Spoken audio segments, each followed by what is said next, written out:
Hello and welcome to the Speaking Frankly Football Show. I'm Frank Hughes, the chairman of Skelmersdale United Football Club, and alongside me is my co-host and passionate press officer AJ the Jet. Not that being involved with the football club is a prerequisite for hosting a football podcast, but it certainly helps. We are ready to dive headfirst into the vibrant world of non-league football in the Northwest, and we might even take a moment to discuss some of the bigger headlines in the sport. We'll explore life in the Northwest counties, bring you interviews with well-known faces in the league, and analyse how local teams are performing while making bold predictions for their upcoming matches. Nothing is off the limits here. We'll be diving into all kinds of topics, including complicated refereeing decisions and regulations that often leave fans perplexed. We want to hear from you too. This is your show, so don't hesitate to reach out with topics you want us to tackle. Let's get this conversation started and enjoy every single moment. We are speaking frankly.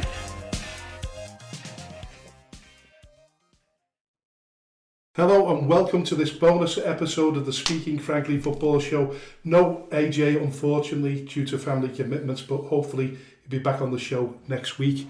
Listen, a warm welcome to Dave Jones, manager of the title-winning Atherton LR. First of all, how does that sound and how are you doing? Yeah, I'm doing well. It sounds good. Obviously, been a few weeks now, but still sinking in, and it's been an enjoyable few weeks. And it's just sinking in, and it's been really good. Yeah. Now, before we get into the nitty-gritty about the season, I just wanted to go back to the journey last season when you came close. You can't really argue about the eventual winners, really, because FC St Helens had a remarkable season, but losing out in a playoff semi-final against the eventual winners, South Liverpool, was a difficult pill to swallow, I would imagine. Yeah, it was difficult. Obviously, we had a really good season from the expectations at the start of the year. I think it was the first time the club had finished in the top half in 12 years, so to finish second was absolutely brilliant. But we'd sort of been second all the way through from August to the end of the season. South Liverpool sort of snuck in on the last day and had that momentum with the last minute winner getting into the playoffs, and came down to a playoff semi-final on the day, and they scored right towards the end with a penalty. And yeah, it was difficult to take because obviously we were the second best team in the league, quite steady all season, but when it comes to the playoffs, anything can happen, can't it? Does the disappointment of losing out in the playoffs have a positive or negative psychological effect on you moving on into the next season? I think it was probably difficult because we probably felt like we overachieved last year. We felt like we overachieved, so then the instant worry was probably, can you back that up again? Mm-hmm. Obviously, as well as losing players and stuff like that. And then even as the season was going on this year, although finishing in the playoffs again this year had been a fantastic achievement for the club, to do it back-to-back years, you're worried about the playoffs because you just know how it felt last year and that anything can happen once you end up in them playoffs. So that was always in the back of your mind all year, and I'd be lying if I said it wasn't really. So before the season starts, you're doing what business you need to do ahead of the 24-25 season. From a recruitment perspective, was it a busy, close season? No, we kept the majority of the squad, so we kept pretty much everyone apart from Lewis Rawson signed a contract at Radcliffe and he got 32 goals last year, and Cal Hunter signed a contract at Ashton Town and he got 27 goals last year. So we lost the best part of 60 goals there, and we knew it wasn't going to be possible to replace 60 goals. That's, everyone wants 30 goal a season striker, but they're very difficult to find, and we just happened to have two. So we went out, obviously try and find forwards, but change the way we played a bit, try and find midfielders that can, help and score goals and create and play a little bit differently than what we did last year, and improve defensively as well. So we felt like if we tweaked a few departments, that would sort of, help bridge the gap of them goals, which the lads that come in, only a handful of them have been absolutely fantastic all year. Tom Romano, Harvey Sample, who joined us halfway through, Joe Bacon from Ashton Athletic under-21s, he's been outstanding in his first year in senior football. So, them players played a part, as well as all the original players being a year older as well, because it's a very young group. Have you worked out what the average age of your team is?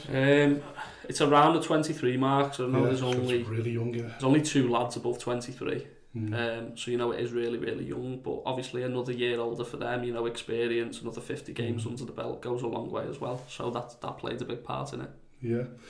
So does the pre-season schedule give you confidence going into the season, or does it ask more questions than answers? It sort of gives us confidence because we had some really good results. Beat Glossop on a Tuesday night at home and played really well. Played Bury at home as well and done well in that. But then the last pre-season friendly before the start of the season, we played Burscough away. We lost 6-0. So all the question marks are then naturally going around your head. I remember sitting in the changing room on my own after the game and thinking, is it going to be a long season? Is it going to be difficult to replicate what we've done last year as well? But thankfully that just ended up being a one-off result, but that definitely did get the question marks going in the head, yeah.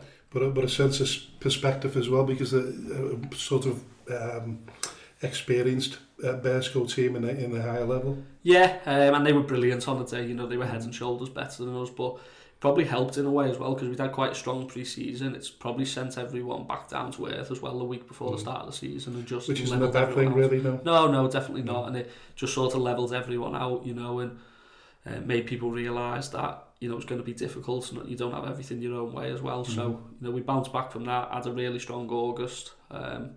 We lost 1 game in the whole of August, and that was the same as what we only lost 1 game in the whole of August last year as well. And as you know, with the amount of games you start off with in the Northwest Counties in August, I think getting a positive start does really give you a good. We'll come to that bit in a bit. But what benchmarks have you set yourself at this point? You've gone into the pre-season, you've come out of it relatively well, apart from the Burscough defeat. What teams are you keeping a close eye on?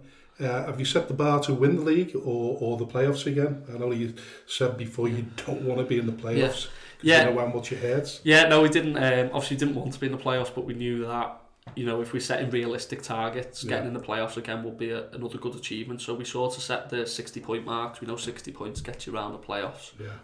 So we sort of set that. Obviously, we knew there was going to be some strong sides in it this year. Obviously, big changes at Nelson over the summer led to them being really competitive. Droylsden as well, big club, as well as Holker and Exton being consistently good as well. So we were well aware of how difficult a challenge it was going to be with the teams, but sort of backed ourselves to carry on. And like I say, as much as we didn't want to end up in the playoffs, the actual objective was to sort of be in and around the playoffs. But you're quietly confident from what you've seen so far, like you said before. So listen, you've kicked off the season with a narrow win against my team, Skem. My early thoughts is that you've set your team out extremely hard to beat, but you're not going to score heavily. Would you say that overall that was a fair assessment at that point? Yeah, I think so. Like I say, I think losing them goals last year, it did play a part, probably psychologically as well. And that game against Skem, it was difficult. Despite defending really well, we didn't really create masses on the day, and that sort of continued through August. But the strong defensive record, which stands out this year as well, has sort of got us over the line and led us really well. I mean, from a personal perspective, we played you and we thought it was a fairly good benchmark for ourselves, but it proves absolutely nothing in the end because we come out the season with 8 points and bottom of the table.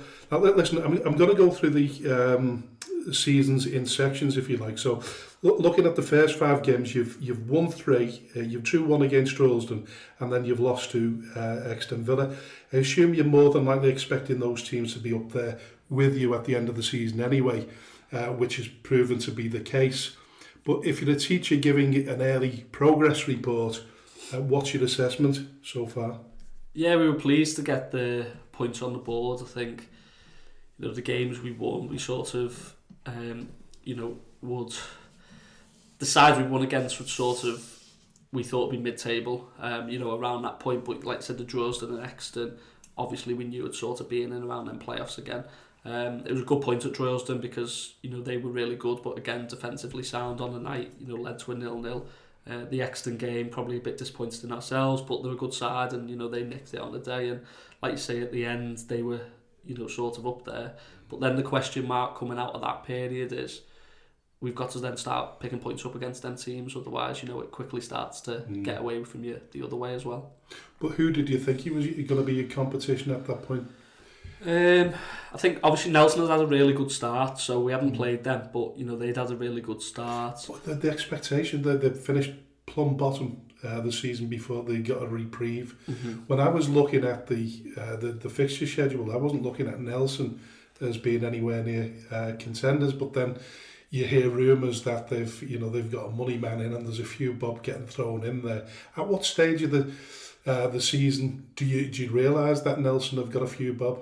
I think there was an evening that they were announcing signings on Twitter, and it was sort of like... Was this in the August period? Yeah. Or it might have even been just before, and it was like Billy Priestley, Thompson, Tsffs Gonzalez, who have all played for Clitheroe in the Northern Premier League recently, and are outstanding players, nowhere near past it, really, really good players, physically and technically as well. So from that point, we knew it wasn't going to be the same Nelson of, previous years. Obviously, Droylsden done well last year in the South Division, so we knew they'd be good, and obviously their home ground's brilliant and their home attendances are brilliant. It's a real fortress to go to. So they were sort of the two that we had our eyes on as well, and looking at and thinking it'd be tight at the top with them. Yeah, well listen, we'll come to the shocks, but your next 8 games start with a close 5-4 victory over AFC Blackpool. The game after you snatched a 95th minute winner over Darwin. You left it as late as the 94th minute to overcome Steeton. Then a draw against Ashton Town side. At this point, do you think the team is resilient, or are you attempting to make changes, bring additional players in, or you changing anything in training? Are you worried? I think, take the Blackpool result out of it, obviously we scored 5 goals. The worry was, it goes back to what you said at the start, we just weren't scoring enough goals. So ultimately, we weren't scoring enough goals. So if a team scored 2, we probably weren't going to get anything from out the game. So we were always looking to sort of bring someone in terms of up front, but it's really, really difficult to find that person, especially part way into the season as well. So that's something that we kept working on. But what pleased me through that period was the late goals, I think, speaks volumes to the character of the group, and they're prepared to go right to the end, which obviously over the course of a season is a really valuable trait. So listen, you started your journey in the FA Vars with a 3-1 win over Cheadle Town, and the next couple of league results appear to settle the nerves. Were there any at that point? No, I think just during that August-September period, it's just about putting as many points on the board as possible, because I think with the way the counties is scheduled, by the time you get to the end of September, you're almost probably 40% of the way through the games, and if you've got a decent points tally there, that you're going to be sort of competing, not necessarily for the league, but you're going to be competing in the top, sort of 6, 7, 8 of the league. So that was sort of that for us, and it was just a case of trying to carry on that, for as long as we could, and not reading too much into other teams' results around us. The trouble with being the successful side is that you're winning cup games as well as league games, but then you lose narrowly to Ashton Town in the Macron Cup, which I would imagine you don't lose any sleep over that. No, I think obviously disappointed in the, on the day. Obviously we have a good rivalry with Ashton Town as well. There's always tight games between us, and we were disappointed on the day. I think we scored quite late on, but probably looking back with us progressing in the Vars and other cup competitions going forward, we knew if we really wanted to have a strong league season that it might not be, the worst thing in the world. Obviously we went out to win the game, of course we did, but looking back, we probably knew it wasn't going to be the worst thing in the world going out of that competition. And then also shortly after, I think, was the Lancashire Trophy competition as well. Yeah, we'll come to that. So listen, you've got to the next round of the FA Vars against Cone. Are you seeking continuity at that stage, or are you trying to win everything, or are you making any concessions whatsoever? I think the Vars is good for the football club in terms of involving the community and engaging the community, as well as revenue for the club as well. So we take that really, really serious. Have you got to the stage? Have you got to the stage at this point where the draw's not being made, or is it already? Because they normally sort of draw the first 2 or 3 rounds, don't they? Yeah. So after the first, we had a bye in the very first qualifying round, and then it was Cheadle. Then after that, it was sort of every every Monday than the draw. So you're winning, and then you're looking forward to Monday lunchtime to see there's nothing finer, is there? You know who you get, and as each game goes on, you do start to believe and dream a little bit, which is of course allowed because it's football and that's what it's all about, isn't it? Yeah, well, it's a wonderful competition. And listen, we'll talk about the FA Cup because you'll be in the FA Cup next season. But listen, 2 good wins following the Cone win in the first round of the Vars, and then in the second round you've battered Abbey Hay to progress to the third round and have a tasty fixture with Ashton Town. You must have been delighted at that stage. Yeah, I think the Abbey Hay one was really good because, you know, we went there and they were a good, you know, solid Premier Division side and we were brilliant on the day and, you know, well-worthy winners. And I think coming out of them games into you speak about after them games where we win a few league games after, before going back into the Vars, it was breathing good confidence through the squad because it was giving good belief. It wasn't just, you know, one Premier Division side. We beat 3 Premier Division sides there. So it's, you know, giving the squad belief that they're a really good side and, you know, need to keep believing in themselves. Yeah. Listen, I noticed that shortly before the Ashton Town, I think Tommy and I went to the home game against Ashton Town. Was that in the league? That was in the league, Tuesday night. It was in the league, yeah. And that was a 1-1 draw. I actually thought you looked quite jaded during that game. Is that fair to say? Or yeah, I think. I mean, obviously at that point we'd sort of had a few midweeks in a row as well, and it started to take its toll. Obviously, we don't make many changes. We don't have a massive squad either, so you know the same players sort of continue to play and probably does catch up a little bit with you, and you know probably showed that night with us conceding so late on, you know, in the game and Ashton Town having the edge in the second half. I thought they did anyway. But you soon bounced back with a 4-0 away win at Garstang. At this stage, are you feeling that the Vars could jeopardise your aim, which is to get promoted, or are you still confident? I think we knew fixture-wise we'd be all right as long as the weather stayed all right. Yeah. So there was sort of gaps in the fixture schedule where we knew we'd keep getting the rearranged games in on a Saturday unless the weather turned, which was obviously, you know, that's out your hands and you don't know whether it's going to go. But as we'd sort of went that far in the Vars, then it's just, you know, keep going in terms of revenue for the club. And it was sort of the attendances on a Vars match day were really, really strong, which then we're starting to reflect in a league match day as well, and, you know, plays a part in growing the club. So we have to take that into account as well. But we're probably just enjoying it and, you know, just enjoy winning games and enjoy progressing in the Vars. So obviously the further on in the competition you go, the more ambitious you're going to become, and your mind must be predominantly on the FA Vars. Is it difficult to keep focused on the league at this stage? Yeah, I think it is, because everyone starts to really believe, you know, the further you go into that, everyone starts to believe, and, you know, I understand that, but then there also has to be reality to it. The chances of winning it are extremely, extremely slim, but as you progress, it starts to become more real. But we sort of had a thing that I put in place was once it hit Sunday night of the Vars, that was it. It was done. Doesn't get spoken about. Players, staff, social media. It's done. It's parked, because we knew how important the league campaign was as well. So I didn't want the social media advertising Vars games, talking about Vars games. I just wanted us to flip the focus again and get straight back onto league football. And that was sort of the, you know, the mindset that I tried to push through, not just the team and, you know, the playing staff, but the whole club as well as a whole. I suppose you've got to try your best to switch off, but it's difficult because those games are coming thick and fast. Albeit you've had a couple of postponements and 2 defeats, one in the Lancashire Trophy and then at home to Darwin in the league. As usual, you picked yourselves up, you've dusted yourselves down, you've returned to winning ways against Route 1 Rovers in the Edward Chase Cup, which sets you up nicely for the third round of the FA Vars against Ashton Town. You win that one 7-6 on penalties. Confidence must be at an all-time high, which reflects the next 2 results, beating Ashton Athletic and Main Road. But then you come to the 4th round of the FA Vars against Hallam, and you've had to wait as late as the 93rd minute before Ryan Talbot scores his 2nd penalty of the game to secure victory, and then you're off to play Bourne Town in the 5th round. Unfortunately, you lost that on penalties. I believed you could go all the way. How are the team feeling at this stage? Is it a case of we've done ourselves proud, now let's just get on with winning the league? Yeah, think obviously in the manner we went out, sort of first half, they were 2-0 up, and they were well better than us. It was men against boys. They were hands down well better than us, and we actually made a sub on the 25th minute to change shape, and that sort of clicked something.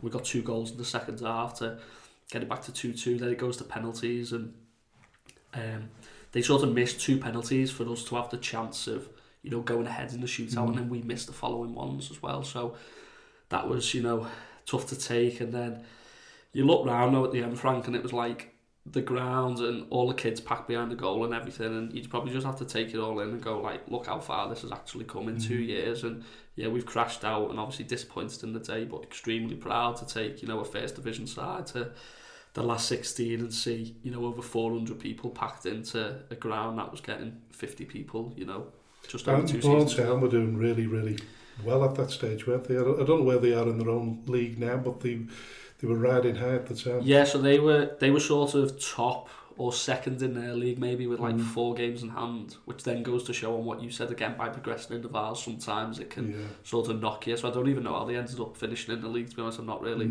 kept track. So following on from that defeat, you've had your first serious blip, but at the wrong time. You've managed 2 wins in 4. You've got Nelson breathing down your neck, and then they managed to leapfrog you. It's been in your hands for so long, but the pressure now is firmly on Nelson's shoulders. Is that sort of, did that relieve the pressure a little bit, or did it, you know, did your shoulders slump? I think obviously with when they sort of went top, then it become, well, we're second but we've got 3 games in hand, and that was sort of the noise from everyone else. But as you know, it's you can have as many games in your hand as you want, but if you don't put the points on the board, then it quickly becomes, you know, difficult, as you know, as we found out in the running. But yeah, it probably did take a little bit off us in terms of, you know, Nelson going there, and, you know, psychologically not trying to not get too involved with the league table, as you know, as difficult as that can be at times. Let's come from that point where you've had the games in hand to the point where Nelson have actually got the upper hand, and it's up to them to win it or lose it. And then after an 8-match unbeaten streak, 8 consecutive wins, they went and lost at Darwin. Yeah, it changes very quickly. I think we knew that when we played them at home and we lost, everyone sort of felt like, not us, but everyone externally sort of felt out, you know, it's Nelson's now. But I know how quick it can change, because how quick it changed on us, you know, probably everyone looked in February time, January time, thinking, you know, LR, great position, but it all changes very quickly. And I think it was, you know, the day we played yourselves at home and Nelson went to Darwin, you know, it flips the other way then, and then we have to go to Nelson the week after, which, you know, was obviously a really big game at a big time. So you've won your game in hand against Strolsden, and then the Saturday before last, you've managed to clinch the title with a 6-0 win over Bakeup. And, you know, after what I've said about the way you set up the season, that you were always going to be tough to penetrate, but you weren't going to score many goals, obviously proved that you were a little bit more free-flowing on that day. What, did it just all go well on that day? Because you knew there was a possibility that you could clinch the title. Getting over that line can be hard. I think like the Nelson Drosden game were really, you know, hard fought, but the group was really, really focused on, you know, going on and delivering. You know, when we beat Nelson, I sort of had the thing of like, lads always play a song when they win. Anyone, you know, whenever that's like no song, like nothing. We have to go again Tuesday, and then we did. Then we done that, and then it comes to Bakeup. And everyone then is sort of like, oh, you beat Nelson and Droylsden, you know, it's yours. I'm still like panicking, because, like you say, anything can happen. You often see it, you know, on the telly, them although it wasn't the last day, them last few games can be really nervy. And, you know, the longer it goes on at 0-0, it can become a really difficult afternoon. But, you know, thankfully we got 2 early goals, and then just opens up, and we were absolutely phenomenal. Lads didn't look phased at all, and it was probably our best performance of the season. Did you see any tension amongst the players at all? No? No, none at all, which was annoying me before the game, because I'm thinking, like, are you not focused? Like, you know, that's how it felt. But they were focused. They just don't really, you know, get too phased. And probably playing in, you know, them big Vars games throughout the year, and the Droylsden and the Nelson game the week before, it probably breeds bit of experience, you know, them big games, them big occasions, and like I said, they just weren't phased, and they were absolutely, you know, phenomenal all afternoon. The best performance of the season by far. Big celebration after the game? Yeah, it was, but it's funny because you sort of knew from like the 50th minute that you'd won it, so you like that. Even if I get 5-0 up, I'm thinking to myself, something's going to go wrong. Not that we've ever been anywhere near 5-0 up during the season, but I always feel as though even at that point something's going to go drastically wrong. So it was when Tom Romano scored his second. It was like 4-0 on the 50th minute, and then that was sort of, you know, could breathe a little bit then.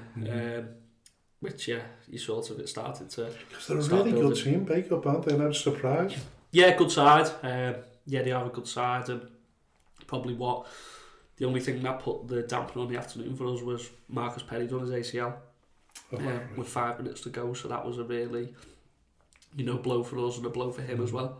How long's he out for, do you? He went private for a scan. He had his results back last night, and it doesn't look too good. He's got he's got a baby on the way as well, and he's got a few kids. So, and what's his day job? Crane operator.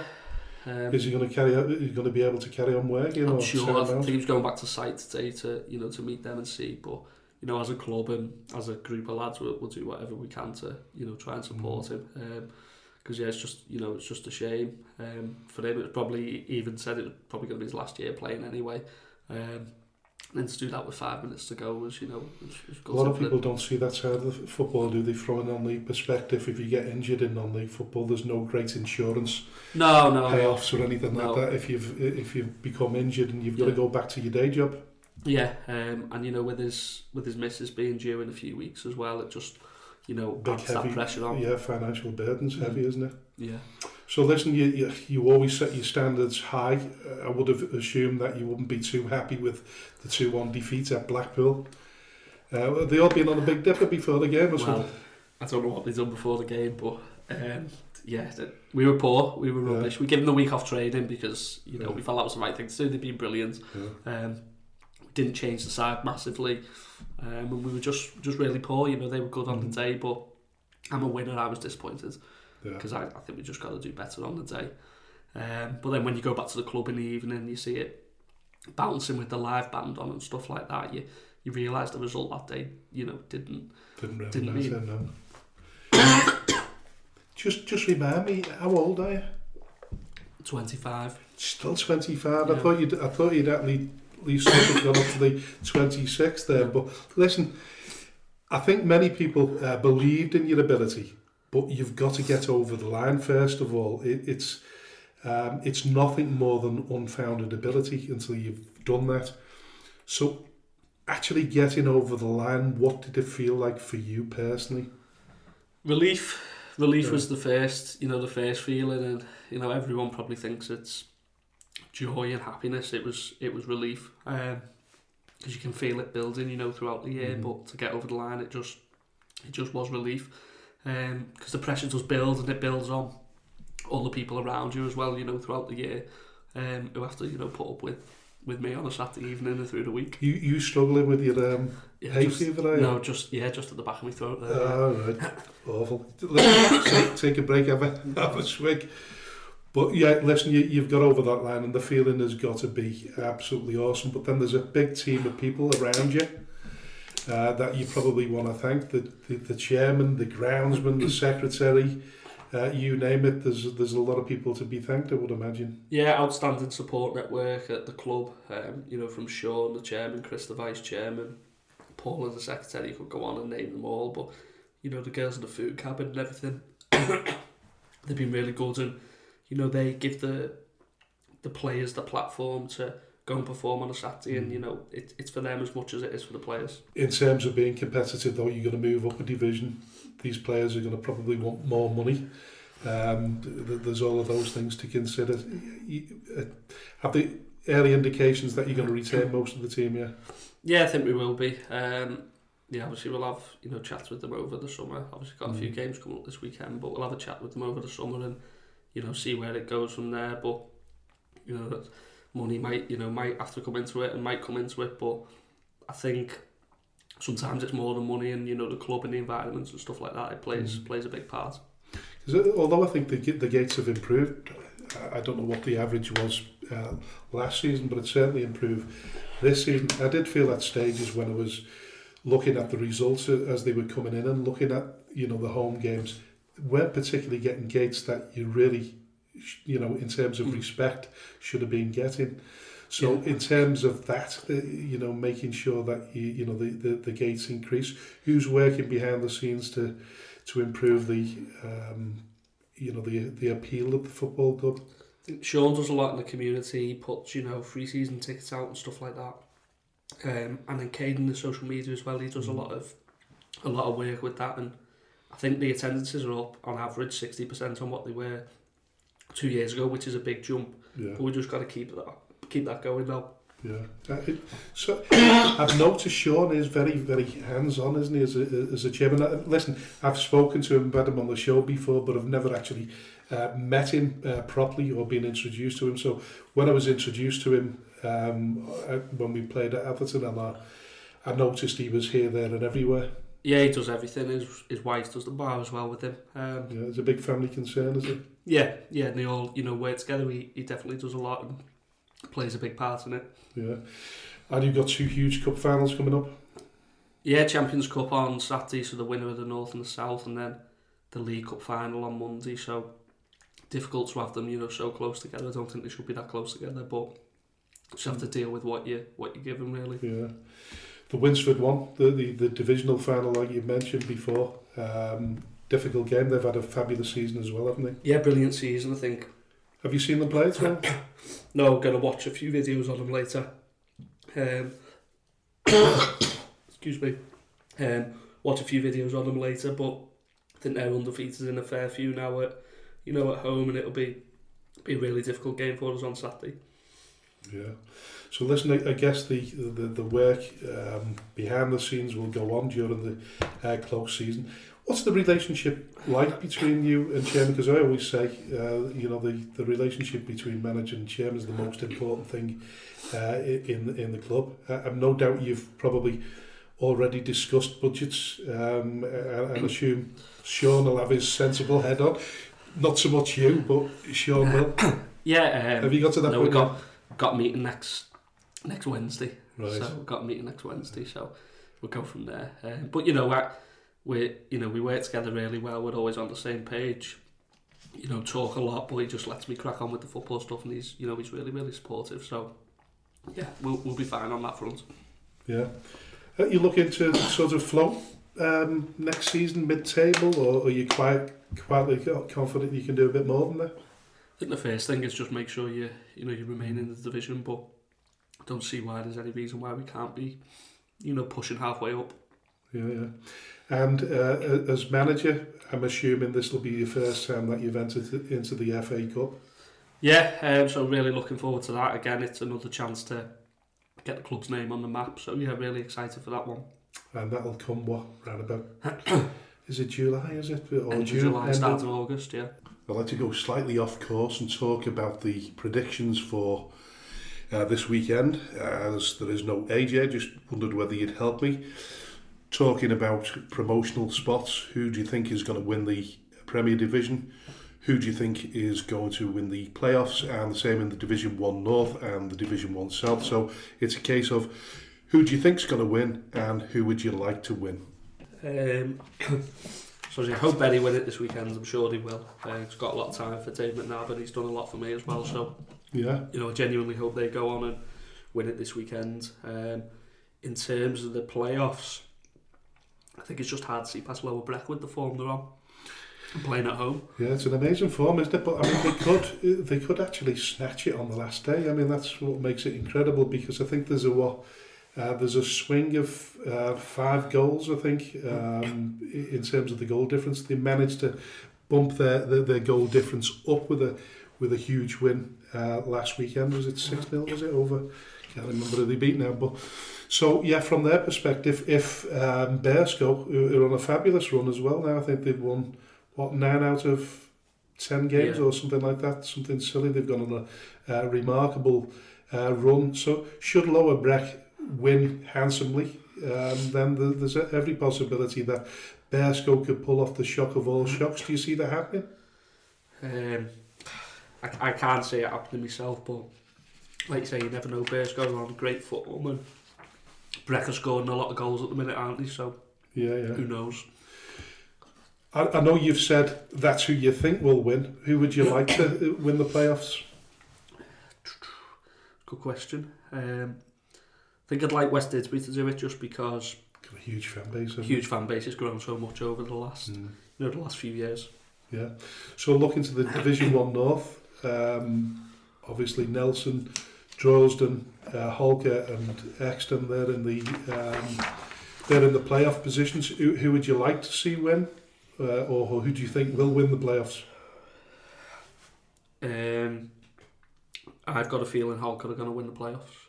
Right. I've got a feeling Holker are going to win the playoffs. It's funny you should say that, because earlier on in the season, well, obviously we played everyone, but I actually thought Holker Old Boys were a good outfit. They've just lacked consistency. They can score goals. They're very, very physical, strong, and so I wouldn't disagree with you there. Yeah. So that's who you'd like to see, but who do you think you've put your smart hat on, your money on? No, I think it'll be Holker. I'd like to see Exton.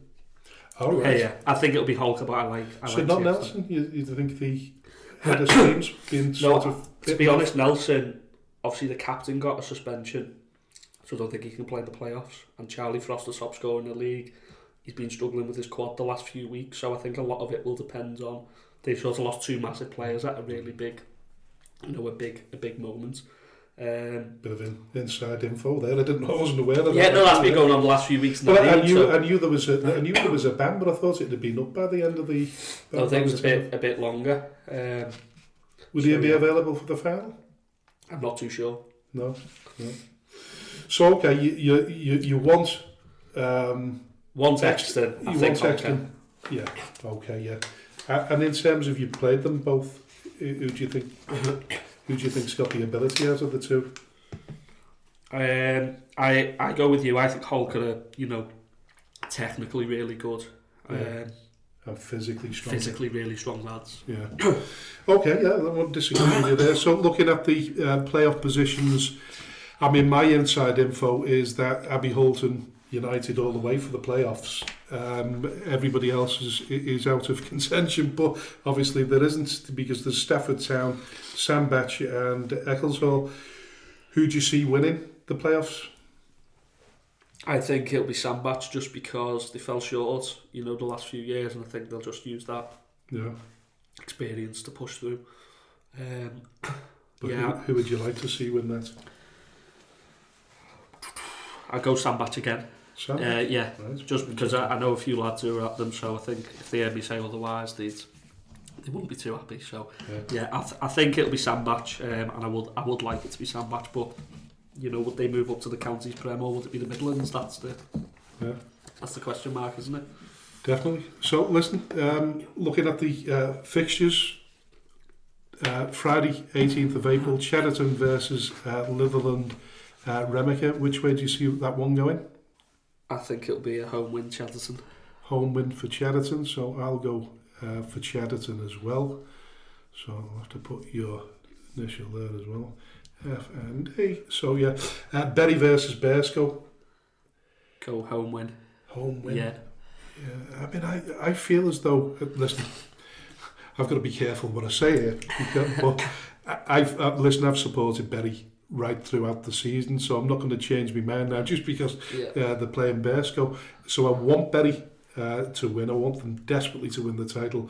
I think they've gone through the 7,000 mark, haven't they, for tickets sold for the for this game. That's an absolute incredible, silly amount of incredible, and also great for Bearsko, isn't it, to get the opportunity to go and play in front of that as well this weekend. And like you say, Dave Dempsey and his lads are in great form as well, and they won't be there just for the occasion. They'll be there to try and spoil the party, I'm sure of that, but go a home win. Yeah, we'll have to, because we'll have 7,000-8,000 people going bananas if we went any different. Shannock Richard, Squires Gate.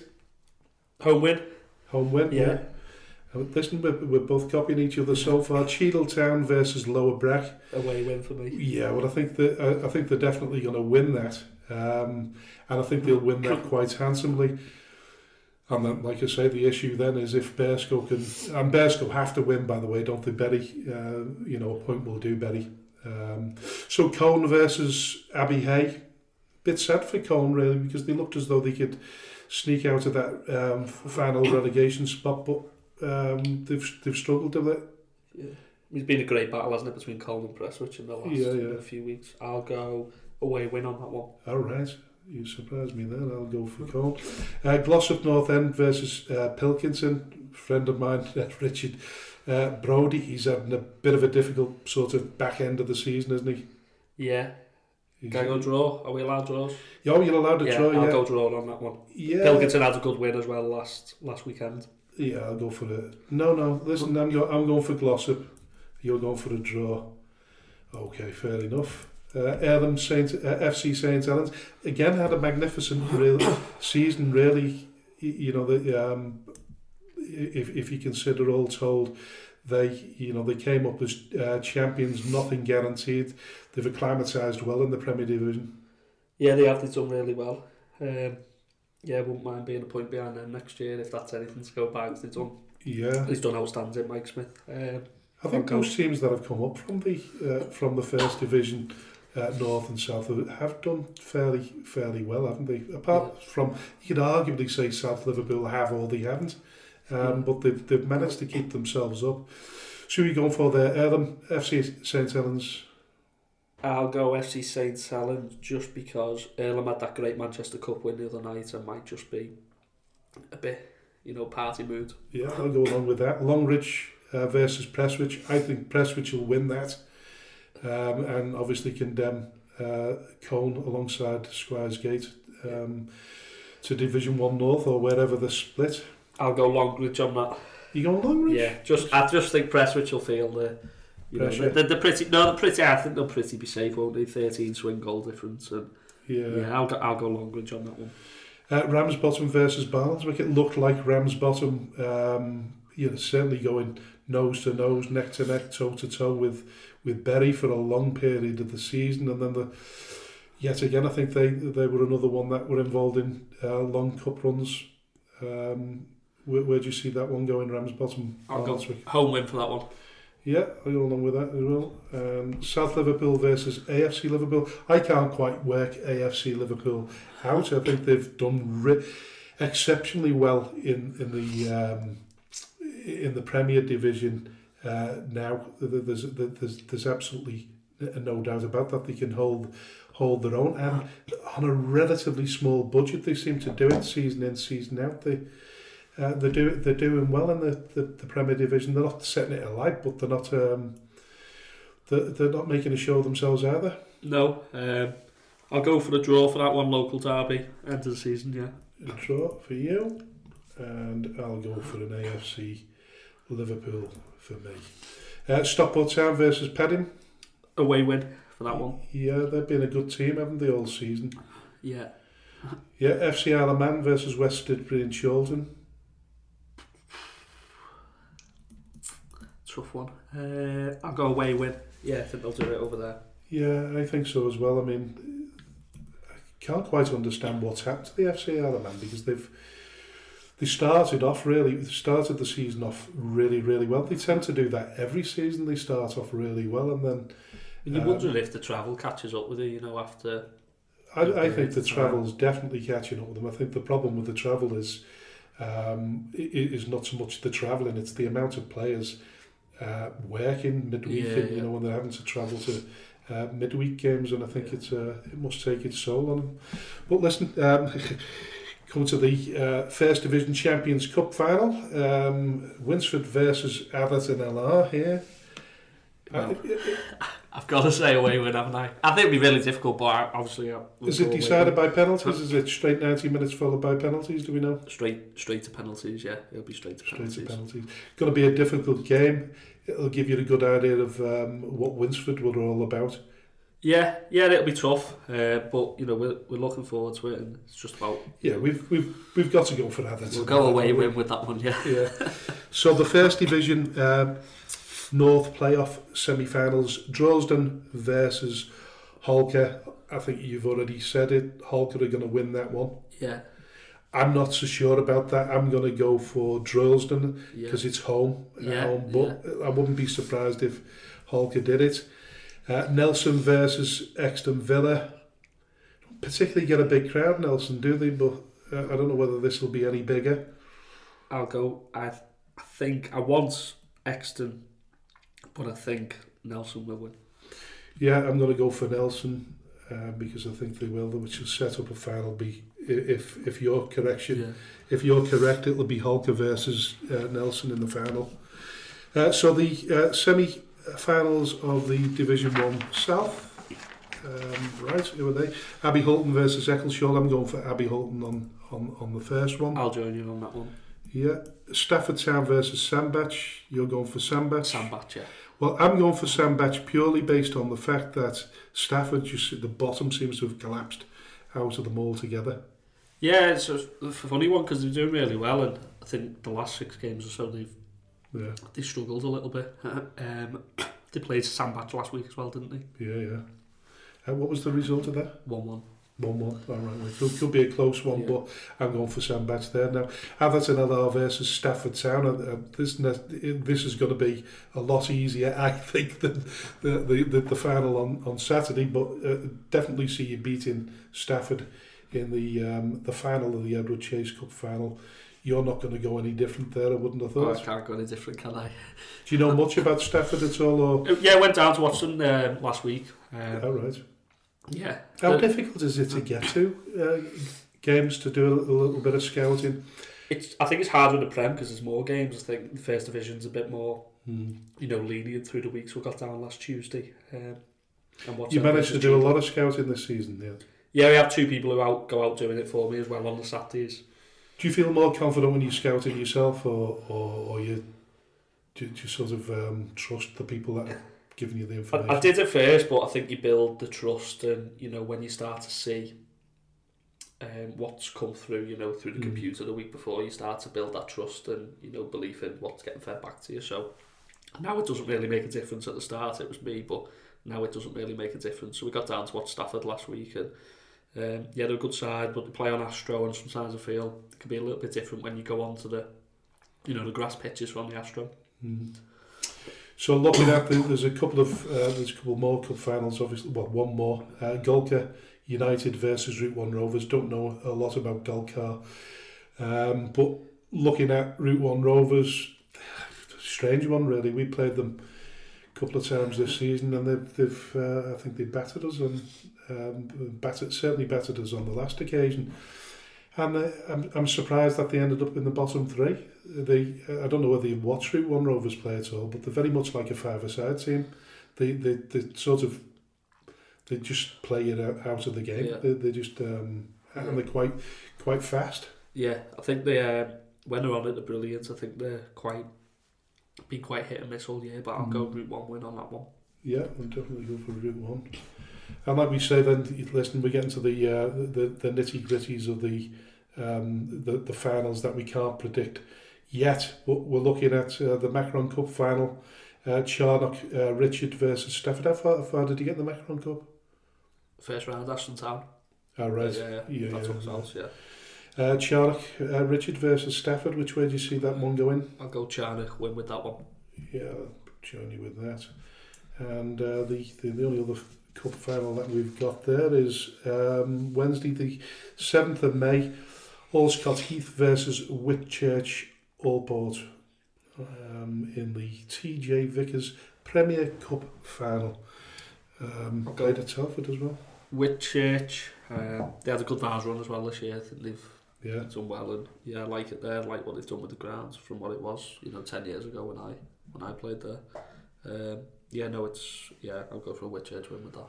Yeah, well that rounds up the predictions, our expert analysis, call it. But yeah, listen. So how are you looking? How are you feeling now? Looking forward to the season ahead. Yeah, looking forward to it, I think. What do you do when you get these two cup finals out of the way first? If you win these two cup finals, then it's a treble. Yeah. So that in itself would be a great feat. Yeah, obviously that would be fantastic, and that's the challenge. Obviously it'd be difficult, but get these two out of the way, meeting with the club next week, and then just enjoy a few weeks off. I think because it's been relentless. I don't think people understand that. Well, I don't think people understand that, do they? The fact that you spend all season. If it's not Tuesdays, Thursdays, and Saturdays, it's even when you've got your days off, like you said before, scouting, having a look at the opposition. It's never easy, but it's the same whether you're at the top or the bottom of the division. The workload is phenomenal. Yeah, that's it. It's like you say, it's wherever you are in the league or whatever league you're in, and I think once get that meeting out of the way next week, obviously working in the background, but just try and have a bit of downtime because it has been relentless the last few months, especially. Plenty to look forward to over the summer. With the lads, without the lads, and talking about the lads, you've got your big trip to, is it Benidorm? Benidorm, yeah. Benidorm. When's that? 9th of May to the 11th. 2 nights in Benidorm, yeah. So what days does that fall on? So Friday and back Sunday night. Yeah, so looking forward to that. That must be an expensive operation in itself. Getting how many are going altogether? 15. So 15 altogether. Be fair, the lads have chipped in themselves, and they have a fine pot throughout the year. Yeah. Which they've done £1,800 in this year. Right. In fines, so that's gone towards it as well. A very poorly disciplined team if it's 1800. Honestly, I think you can get fine for anything these days. You go in and it's just a fine for going in the room. Yeah, if your socks are half nasty, you get a fine. So they got that, and then every player and staff, 24, we're all going to York races as well at the end of May. So yeah, important to enjoy it, I think, because like you say, these seasons, they don't come round too often, so it's important to enjoy the summer. I do believe that. And how do you switch off during the season? Is there any moment when you do get time to relax? Does your mind, what you do, is there anything creative that you do that sort of takes your mind off things, or do you work? Because we know you're a groundsman. Yeah, work, bit of walking, but I'm bad. My mind's always on it. I can't switch off. I wish I could, but I can't, and that's not that's not a good thing as well. That you wish you could, but I just can't, and that's something that I think I've got to get better at. Even when you finish something, you beat Nelson or you beat Dresden, you're always thinking about tomorrow and what's next, and I think it's important to learn how to enjoy the moment better, and that's something I want to improve on myself. So you're really hoping that the older that you get, the more mature that you get, if that's the right word, that the pressure's going to get easier. Yeah. Tommy's 74 years of age now, and he might disagree. He might disagree. Yeah. I mean, we sat down and had a chat yesterday, and what we do feel is it's really unfortunate because everything behind the scenes is all good. In terms of the friendliness between the directors and the committee, the management staff, everything's good in that respect. It's just the results, and it's really difficult to. It's really difficult to turn around and say you've enjoyed the season, apart from the results. But that's where we've sort of come from. But then you get to that stage in the season, don't you? Where and I don't know whether it happened to you, but Tommy and I were discussing it maybe about three weeks ago, where there's that sort of end of season lull. Did there ever come a part in that season where you felt there was a lull? Yeah, so I think it was around mid-March time. Yeah. We sort of felt that. And you still feel that even if Was the postponements then as well at the same time, was there? No, not really. It just felt relentless, and it's like you wait for it to end, but we used that to change quite a few things up. So the way we've done training, the way we've done pre-match meetings, reports we sent out to the lads just to switch it up a bit. to just get people thinking differently again. You know, like fresh ideas, fresh mind thinking. I often say a thing to the staff is like, if we come in here now and we were coming to manage Atherton LR now, forget what we've done. You know, we've taken over from a different manager. What would we do differently? Because sometimes I feel you just get comfortable and in a routine, and we just wanted to flick it up. Just get the players and staff thinking differently again. So we done that, you know, mid-March. Like I say, it wasn't massive changes. It was team talk was 5 minutes later on a match day. So at the end of the team talk for them coming out to the warm-up was closer together. So a bit more focused. Changed the warm-up slightly, changed training slightly. Pre-match information, we took that away a little bit because we probably overloaded them, and just finding different ways to try and make them work. And after that, we won the last 6 games, and I'm not saying it was because of that, but sometimes you just have to, you know, change a few things up to just get people thinking again. Otherwise, sometimes people just become a little bit, you know, lazy in the mind. You almost feel like you sort of walking zombie at that stage, don't you? The pressure's on, and it doesn't matter which level you're at. That you feel the tiredness, but you feel like you're a walking zombie. I walked the number of times I walked into the club recently or to an away ground, and I've just felt like I'm going through the motions, and I'm like, I don't even think I don't think I need to be. I feel as though it's like an out of body experience. It's like somebody's taking me there, and I'm just having all that horrible feeling of we're going through the same thing again and again. I think it's difficult as well because you feel like, as players, staff, you know, chairman, you feel like you've got to be there as well, and you don't want it to get to that point. You know when you sat down with it, and you'd have sat down, I would imagine, numerous times with Sean. Did Sean feel the same thing? Did he feel as though there was a lull? Have you sat down, have you had them conversations where you thought, oh, come on? No, not really. Sean's quite positive. He's like one of them. He's, you know, just keep going, it'll be all right, sort of thing. But yeah, so that's just where we got to as a group. I just remember going into them at training mid-March. It's like, lads, like, we're literally sleepwalking into the playoffs, so we need to change this, change that, change this. You know, just get everyone thinking again. Because like you say, you're just in that lull and you just end up going like that, and you end up in the playoffs in mediocre form. It's really difficult to pick yourself up again and find that form that you had, you know, the majority of the season. So you can change all those little things, like you say, in training. Do you do anything different? A little bit of team bonding? Do you go out go-kart, or do you do... So after we lost to Nelson at home, we went out for a meal. Yeah. So again, the club were really supportive with that, because the club paid for us all to go out for an Italian together, which, you know, makes a big difference. That.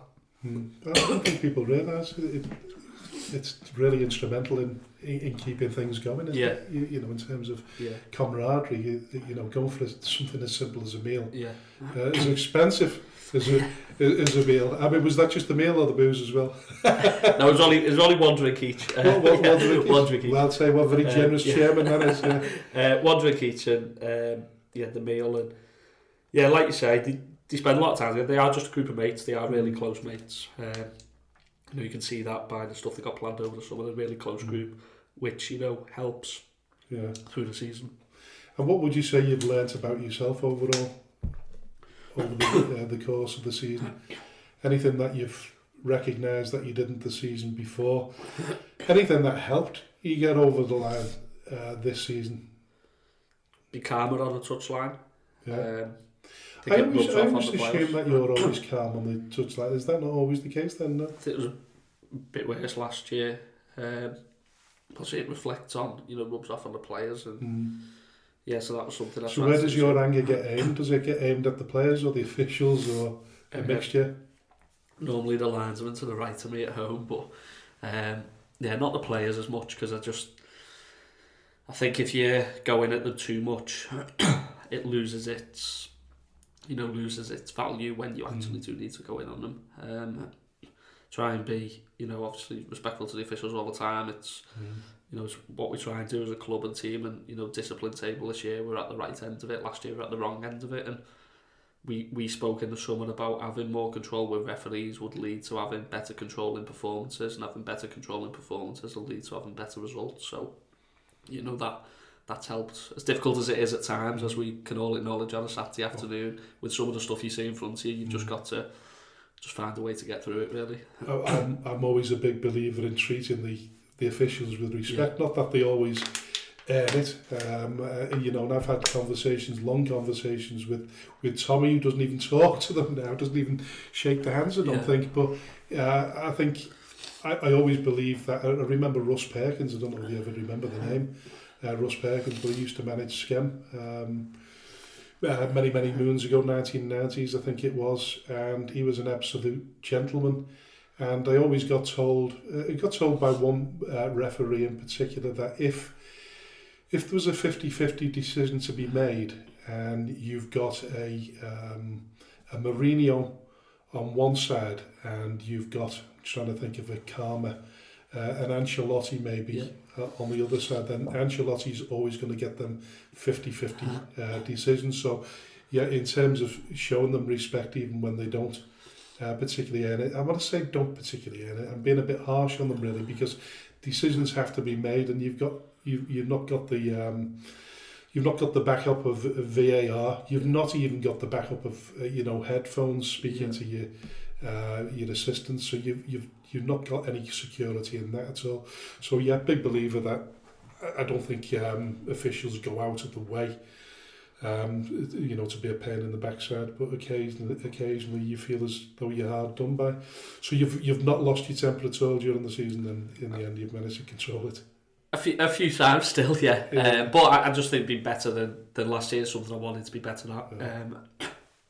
Like I say, probably rubs off on the players a little bit better as well, and just makes the environment as a whole a little bit better. But listen, you're 25 years of age. When are you 26? September. Remarkably young career. It must have been fantastic getting over the line. That's brilliant. All I can do is wish you the best of luck in the Premier Division. I think you'll do yourselves justice. I think you'll find a way of creating and generating the experience that you need to continue your remarkable sort of upward trajectory in football management. I think it's nothing short of amazing. So best of luck next season. Cheers. And listen, thanks for coming on the show. Cheers, thank you, Frank. Cheers, mate. You're welcome. Special shout out to all the businesses that support Skelmersdale United Football Club, Origin Sign Company, T&W Garners, 7PDS, Skem Express Cars 5005, Lease Car UK, RNB Auto Centre, SB Skills Solutions and Hey Presto Web Design. Thank you to everyone who donates to the club, supports our race nights, raffles and the lottery bonus ball scheme, and of course the last man standing. A special thanks to those who organise these fundraising events, especially the incredible Lee Davis and Lucas Berquist. To all who stand by us both on and off the field, we are truly grateful. If you wish to sponsor the show, please contact me at chairman.skemutdfc@gmail.com or call me on 07766 054 548. All proceeds will go to Skelmersdale United Football Club. Thank you for your unwavering support.